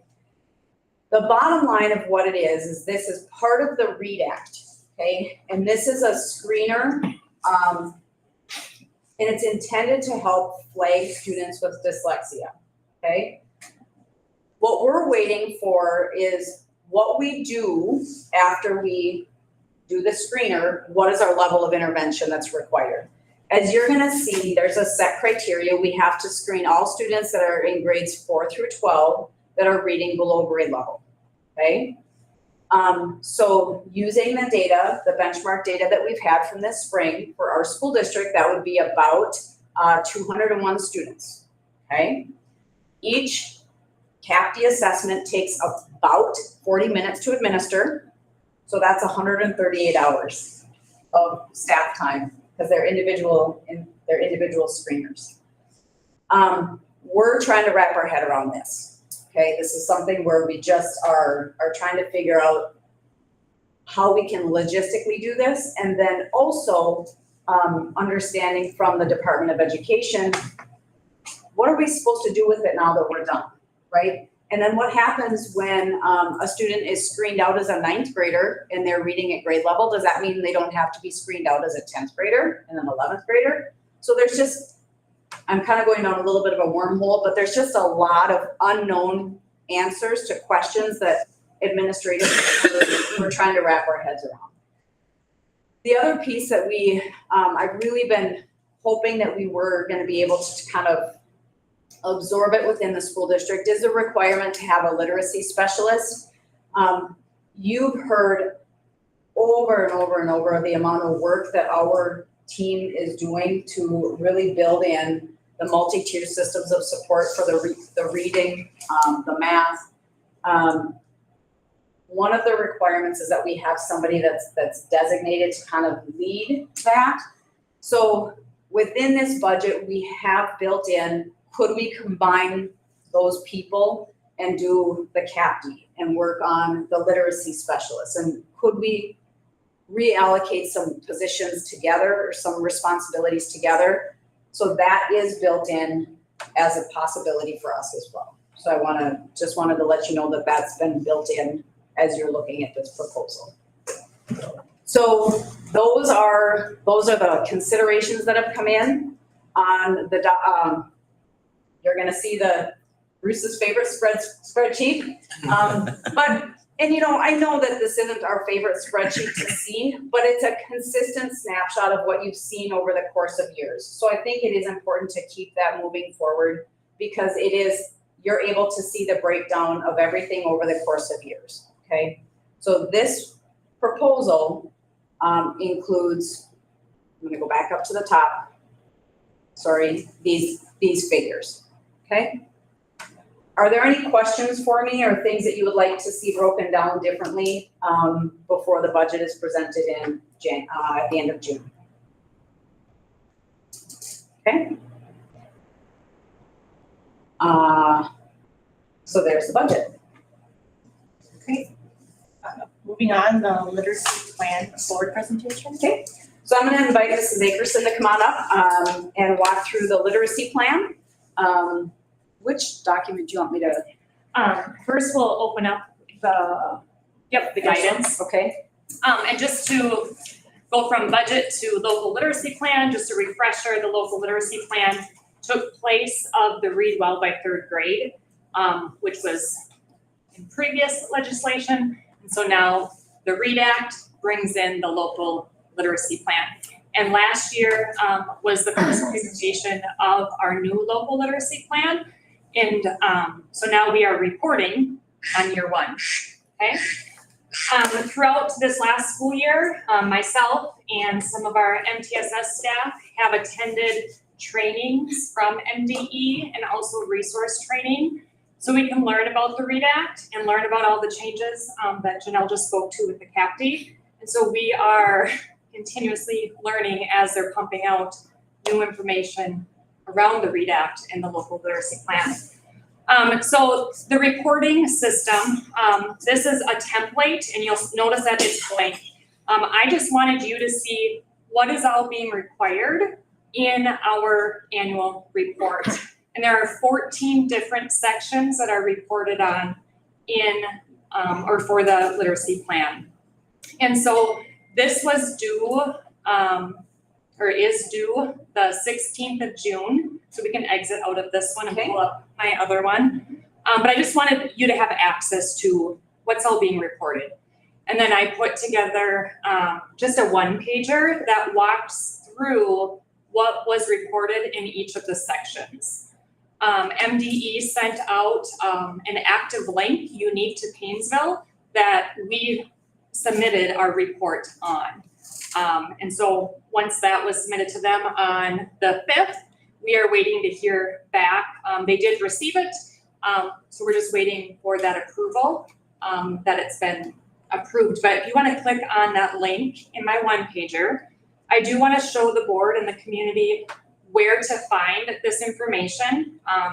So if you're looking for some more literature, here is the MDE website around the local literacy plan. And if you scroll down, you will find, so there's the link I just shared, the guidance document. You click on the link down below that one. Yep, right there. So this is where all of the district's local literacy plan reports will live. And so when they approve ours, you'll be able to come here and see ours and all of the other districts.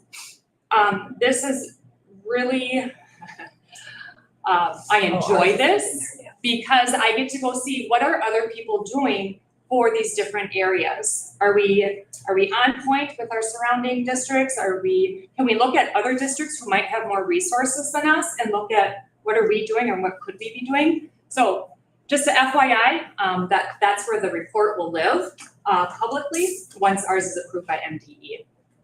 So that's why when I try to click on there, you'll see like Paynesville doesn't show up yet because ours has not been approved. So that's why it's not in there yet. Okay. Soon. Yep. If you go back to my one pager, please. Yep. Then just walking through kind of the different sections. The goal of the local literacy plan and the READ Act is for all students to achieve grade level reading proficiency by the end of third grade. That's the goal of it. And so then that is our goal as well.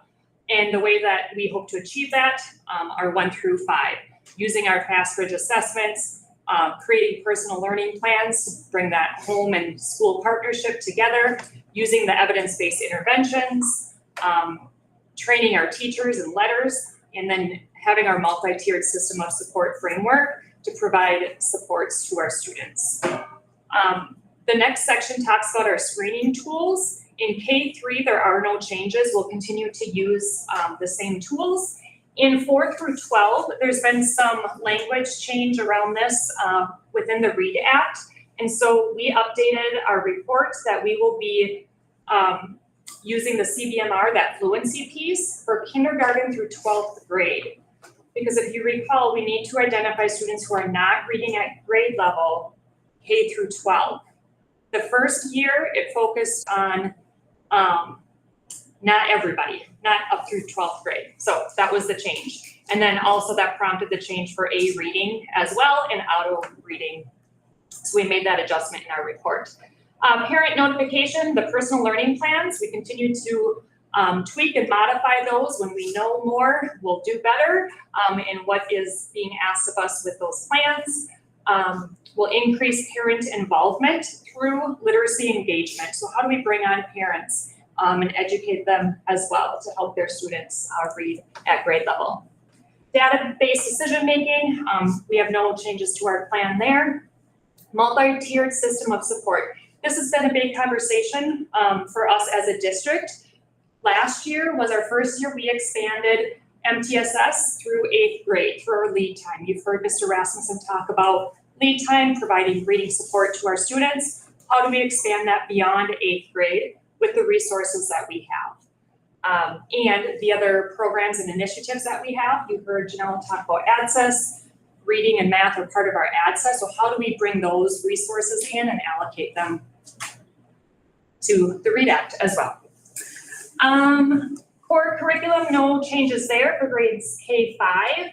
Reading interventions for grades K12. Again, that's dependent on resource allocation with our ADSES, with title. You know, what are we able to allocate into where? Professional development, no changes other than to continue with our letters training for new staff. So we'll continue phase 1 and phase 2 for requirements. Professional development educator count, we had to give in our report how many people are in progress for letters training and how many have completed letters training. So those numbers are updated annually. Literacy aid funds, with the funding that we receive, we were able to update that, and we're using the funds for our letters training and our FastBridge assessment tools. So I'm gonna just add one piece here. So you'll notice that we've had, over the course of years, we've received money for, and it was identified as READ Act, but then there's a certain certain eligible uses for those pots of money, and you can carry them forward to use for, as an example, professional development for letters, okay? So, and then when that money is gone, then it's gone. So we're keeping, that's why they're asking to see how much I think school districts have left. Yep. And then what the additional cost is gonna be for school districts. And so this last year with that literacy aid, that's what we use, and then future use. One of the changes was training for our paraprofessionals.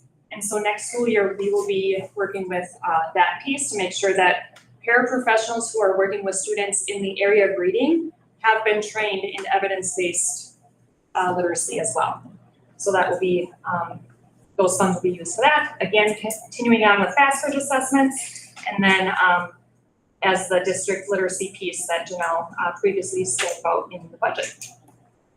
Number 12, the screening summary. We had to give counts, how many were screened, how many were above benchmark, how many were below for K3. And then we were not required to give student counts for 4 through 12 in year 1. That's forthcoming. And then lastly, 13 and 14. Going back to that CAPD Read Basics assessment, we needed to report how many students were screened for dyslexia and what was that count for students in grades K through 3. And so we were able to update and provide those numbers.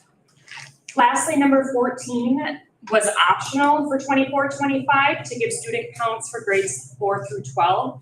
And because it was optional, we did not report on those numbers. We have an idea, but because it wasn't required, we chose not to report that.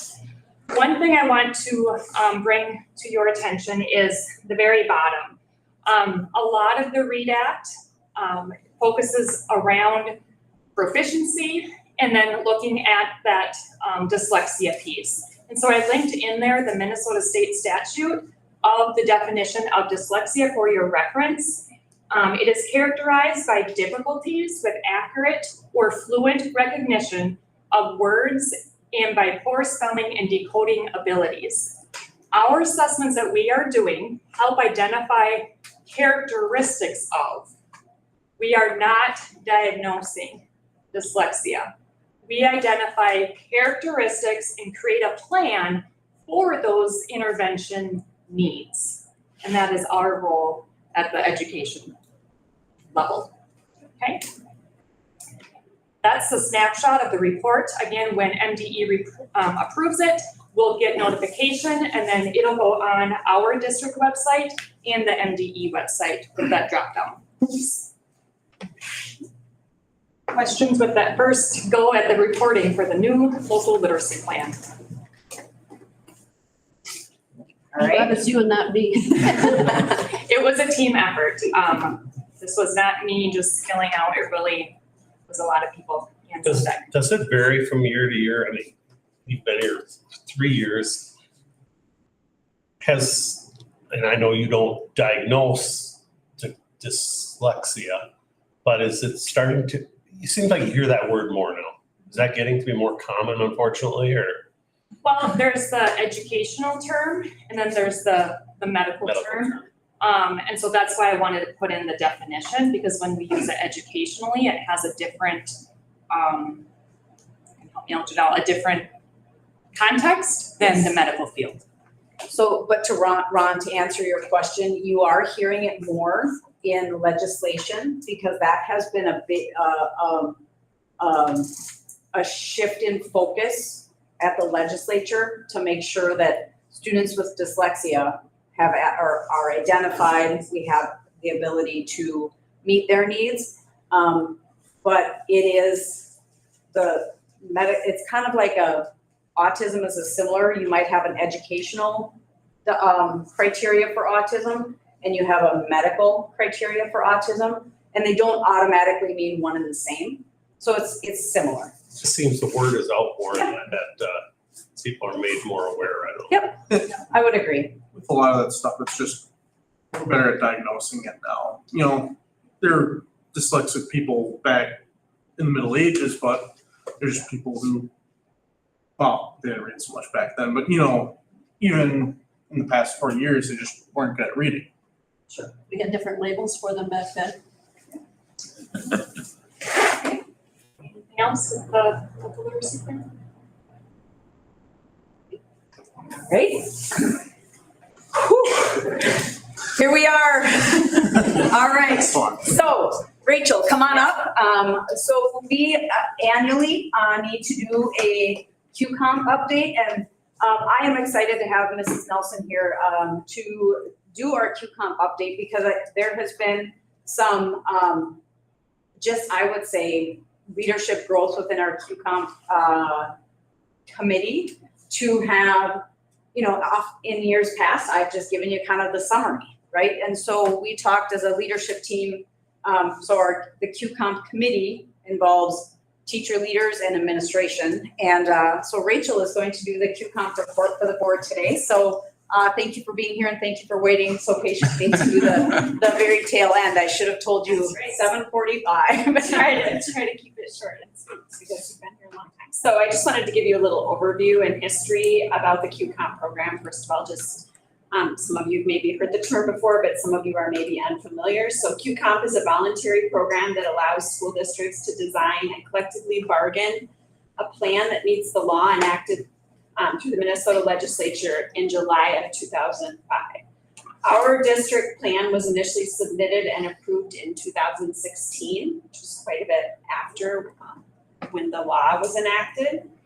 The 2024-25 school year is the 9th year that our district has participated in this program. And approved programs receive $169 per student in state aid to fund their approved program. A district QCOM plan must have 4 components. The first component is teacher leadership positions and responsibilities. So that would include my role this year. I've been a co-coordinator for the QCOM program district-wide, along with Marie Grothy. And I'll talk a little bit more about those positions in a minute. The second component is job-embedded professional development. The third component is teacher development and evaluation. Sometimes we refer to it as TDE. And the fourth component is performance pay and alternative salary. Currently, just so you know, there are 111 school districts and 71 charter schools, 1 intermediate district and 1 education district that have been approved to implement QCOM throughout the state. And there are 27 additional school districts that are on the waiting list for funding. So other school districts would like to participate but are unable. The annual report is required by state law. So this past school year has been one of transition for our current QCOM leadership committee. Most of the teacher leaders that spearheaded that initial plan in 2016 have retired or left our district. And so what we were finding as we were reviewing our plan in the last year or so prior to this year was that there had been some things that had been lost in translation.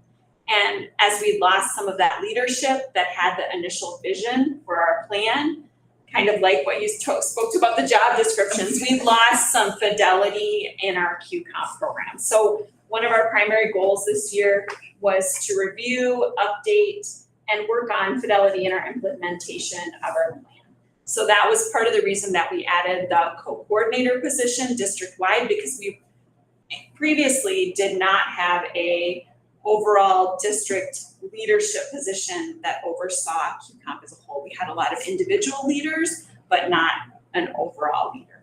So again, that was a shared position by me and Marie Grothy. So the first component that I spoke to was career advancement options. And so this year there were 8 teacher leadership positions in our plan. And those positions were filled by 17 different teacher leader individuals. And those teacher leaders all got an additional stipend for the role that they held.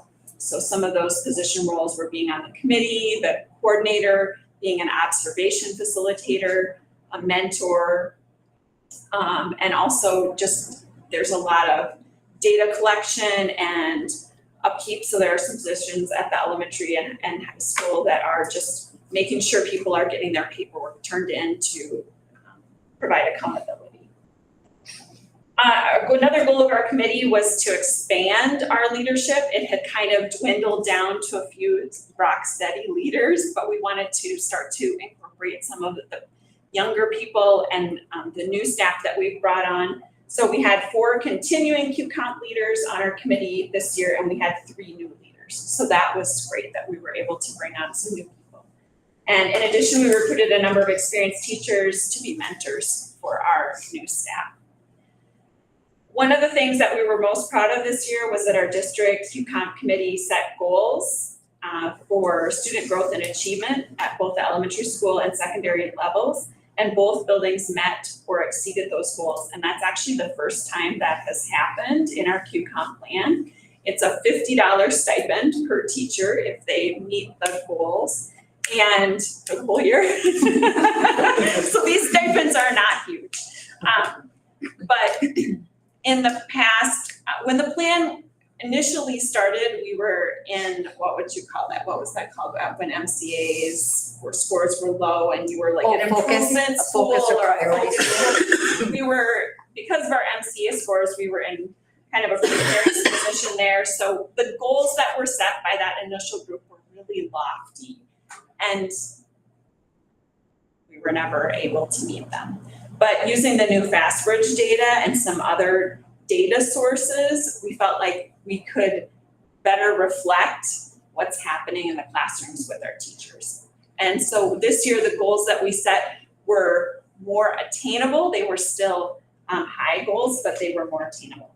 So for example, in grades 6 through 8, the goal was for students to increase from 61 to 65% proficiency in their CBM reading assessments through FastBridge, and we surpassed that goal. We met by 67, and the elementary goal was to have 61 to 65% in the FastBridge early reading and CBM reading assessments, and we also surpassed the goal, and it was 71%. So even though those numbers still have a lot of room for improvement, it was exciting for our teachers to see that growth, use that data, and to get a little reward for that.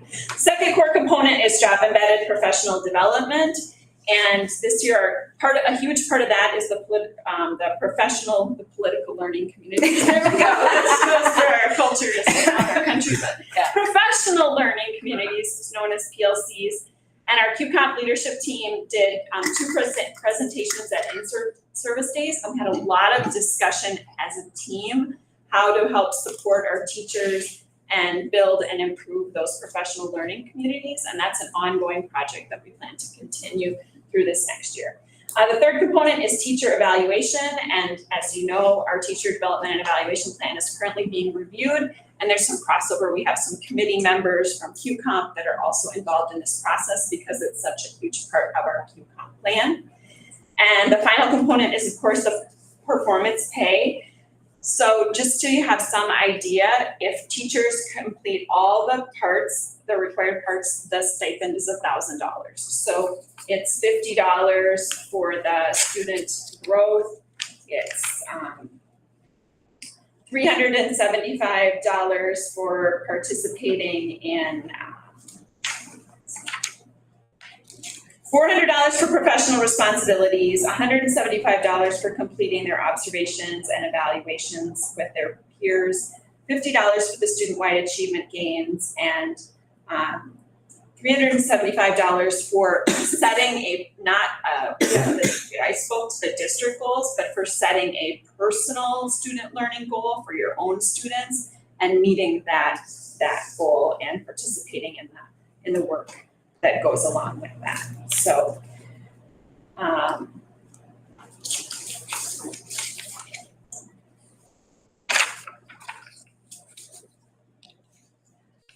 we had 100% of our staff were able to get that performance pay. Not all of them got the full $1,000, but 100% of our staff participated. And the one piece that was optional in our plan is committee involvement as a professional responsibility.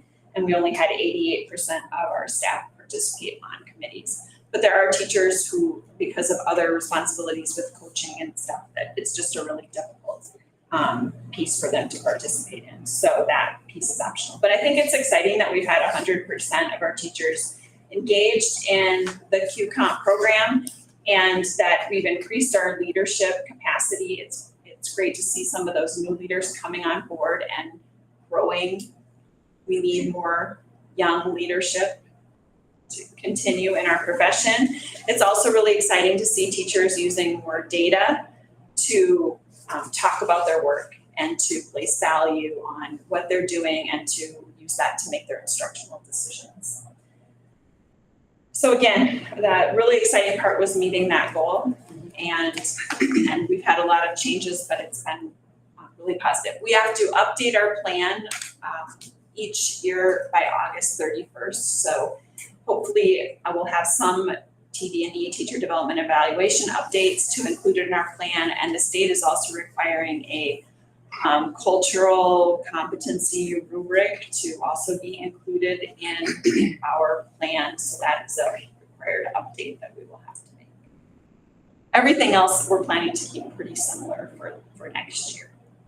So hopefully what you're hearing is, again, trying to align some of the work that's happening across the district. So when we're talking about using data to drive instruction, it parallels and there's value to the work that's happening within their professional learning communities. When we're talking about having staff use their flex time and their personal growth goals, how can it be meaningful based on all the other work that's happening across the district? And so It's been fun to see that group come together, and share kind of,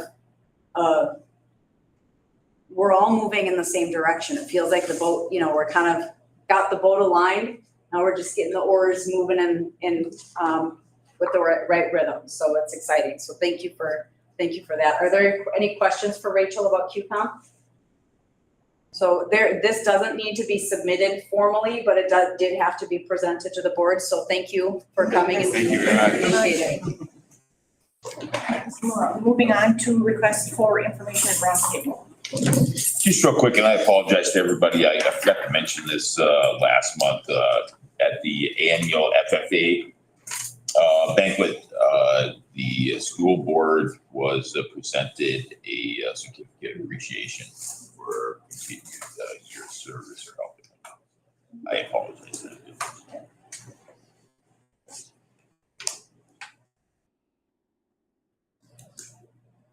Nothing else? We are adjourned. All right.